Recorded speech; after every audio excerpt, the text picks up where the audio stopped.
TCS జిహాద్ కేసులో నిదాఖాన్ దాక్కోవడానికి సహాయం చేసినోడు మతీన్ పటేల్.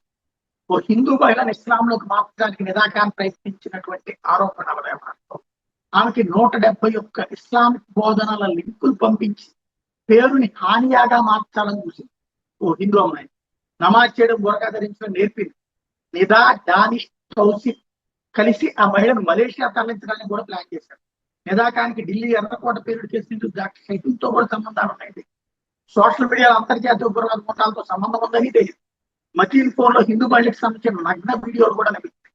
అయితే ఇంత జరుగుతున్నా దాంట్లో ఎవడైతే పటేల్ కి సంబంధించిన ఇంటిని కూలుస్తుంటే, కార్పొరేటర్ మతీన్ పటేల్ ఇంటిని కూలుస్తుంటే, ఏ ఇంటిని అయితే ప్రభుత్వం పూర్తి చేసిందో అదే చోట అంతకంటే అద్భుతమైన ఇంటిని మేము నిర్మించి చూపిస్తాం, ఇది మొత్తం హిందుస్థాన్ చూస్తుంది అంటూ ఇంతియాజ్ జలీల్ నరేగావ్కి వెళ్ళి అత్యంత భయంకరమైన వ్యాఖ్యలు చేసుకొచ్చాడు సంభాజీనగర్ యంత్రాంగం.